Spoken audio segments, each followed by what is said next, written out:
एक ऋषि था, उसको अपने भविष्य के जन्म का पता चला कि अगले जन्म में मैं उसको अपने ही देव दृष्टि खुल गए कि अगले जन्म में इसी नगर में एक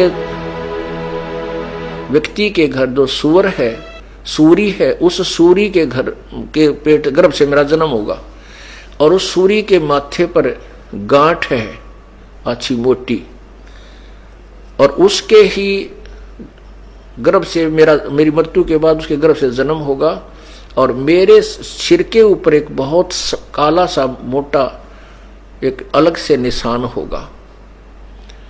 तो उसने अपने बच्चों से कहा, बेटा मेरी मृत्यु होगी, मृत्यु के बाद मैं उस व्यक्ति के घर जो सूरी है ऐसे उसकी गांठ है और मैं उसके घर जन्म लूंगा। एक काम करिए तुम, उसने मोल लेके उस बच्चे को मोल ले लेना और मुझे मार देना, उसको मार देना, मेरी मोक्ष हो जाएगा, वो सूअर का जो जीवन है मेरा खत्म हो जाएगा, बहुत बुरा होगा। तो वो कहने लगे, पिताजी जैसे आप कहोगे हम वैसा कर देंगे। उन्होंने बार बार कहा, बेटा देख के तुम लालच कर जाओ, यह मेरी अंतिम प्रार्थना अवश्य करना।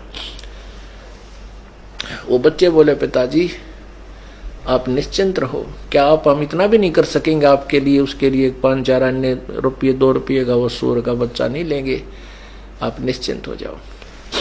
वो कुछ ऐसे हफ्ते 10 दिन पाछो बूढ़ा मर गया ऋषि जी, और वो ताक में रहे उस सूरी के ब्याने की।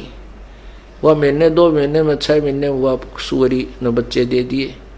वह जो गांठ थी शर्मन्यारी दिखे थी, उसके वही बच्चा हुआ जिसके सिर के ऊपर एक काला सा अच्छा निशान था। तो वो सूर का बच्चा फिर अपने उन बहन भाइयों के अंदर मस्ती, उसका ऊपर का नीचे का लोट मारा, उनसे साथ खूब प्रेम से रह रहा है। अब वो बच्चे गए उस व्यक्ति से कहा, भाई ये बच्चा हमने मोल दे दे तू। उसने कर दिया, सौदा ले लिया। जब उन्होंने मोल ले लिया और उनने वो बच्चा उठान लग गए, वो भाग लिया, फिर पकड़ा भाग भूख है, और वह कहे, पिताजी हम आपके अपने वचन को पूरा करने आए हैं। जब वो सूअर का बच्चे में चेतना दे दी काल ने, वो सूअर का बच्चा कहता है, भाई बेटो मुझे मत मारो, मेरे मारने से तुमने क्या मिलेगा, क्यों पाप के भागी होते हो। तो कहने लगे, पिताजी आपने तो कहा था भाई इसको मोल लेकर के मुझे मार देना। ने बोला, भाई मुझे मत मारो, मेरा दिल लग रहा है मेरे भाई बहनों में, यहाँ पर मैं ठाठ से रह रहा हूँ, मुझे कोई तकलीफ नहीं, मत मारो मत। उन्होंने छोड़ दिया, भाई मत मारो, क्यों मारा, जो पाप तो वैसे पाप ही है।